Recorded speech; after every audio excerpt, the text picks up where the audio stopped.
Assalamualaikum warahmatullahi wabarakatuh. Perkenalkan, nama saya Siddiq Ardal Firdaus. Di sini saya akan menjelaskan tentang PWM atau Pulse Width Modulation. Nah, apa sih itu PWM?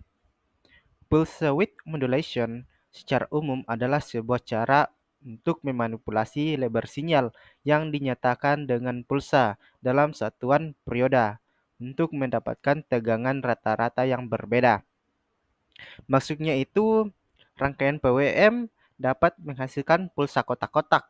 Nah, pulsa kotak-kotak ini dapat memiliki tegangan keluar yang berbeda meski amplitudenya sama, tetapi duty cycle-nya itu berbeda. Nah, duty cycle PWM. Eh, Duty cycle PWM itu bisa kita ibaratkan saat kita bersepeda. Pada saat duty cycle 100%, berarti kita terus mengayun pedal pada saat kita bersepeda, atau ibarat kita mengayuh tanpa jeda. Sedangkan kalau duty cycle-nya itu 50%, berarti kita mengayun sepeda setengah-setengah. Eh, Kita mengayun pedal, baru berhenti, baru mengayun lagi. Artinya, duty cycle itu adalah lamanya waktu hike dalam satu periode. Nah, eh, kita bisa tahu duty cycle-nya itu berapa dengan rumus duty cycle sama dengan T on per T on tambah T off, atau duty cycle sama dengan T on per T total. Artinya, waktu on yaitu di mana tegangan keluaran berada pada posisi high. T off yaitu waktu di mana tegangan keluar berada posisi rendah. Dan T total yaitu satu siklus periode dalam satu gelombang.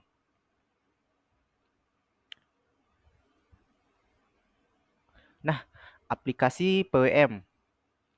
Yang pertama yaitu pengontrolan daya atau tegangan yang masuk ke beban.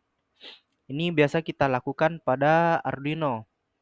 Kita menggunakan pin PWM-nya Arduino dengan kita masukkan data output eh, 1 sampai 255. Nanti LED yang ada pada pin tersebut itu akan menyala sesuai dengan nilai yang kita masukkan. Misal, nilai yang kita masukkan itu di 255, berarti LED-nya itu akan sangat terang. Tetapi jika nilai yang kita masukkan yaitu 100, berarti LED-nya itu hanya redup. Dan ketika kita memasukkan nilai 1 atau bahkan 0, artinya LED itu akan mati. Yang kedua yaitu pemodulasian data untuk telekomunikasi. Biasanya, semakin besar amplitude sinyal informasi, maka semakin jauh pergeseran posisi pulsanya. Nah, ketiga yaitu regulator tegangan.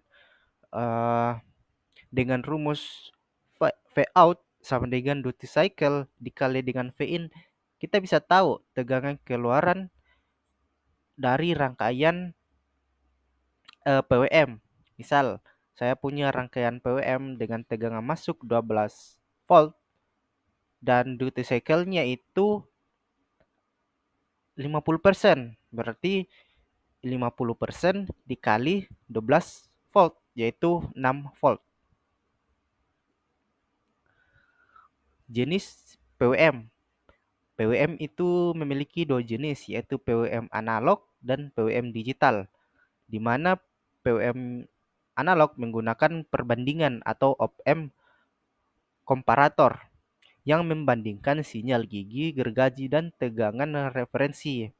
Sedangkan PWM digital itu menggunakan IC, biasanya IC NE55, yang menghasilkan sinyal PWM berdasarkan waktu charge dan discharge-nya. rangkaian PWM analog. Nah, pada gambar ini kita bisa melihat contoh rangkaian PWM analog, di mana komparator membandingkan carrier atau gigi gergaji dengan tegangan referensi. Nah, duty cycle-nya itu berubah-ubah sesuai dengan perubahan tegangan referensinya. Untuk rangkaian PWM digital, kita bisa menggunakan IC NE555 untuk menghasilkan PWM dengan mengubah rasio waktu charge dan discharge kapasitor. Duty cycle itu bisa diatur menggunakan potensiometer. Sekian video dari saya. Kurang lebihnya mohon dimaafkan. Terima kasih.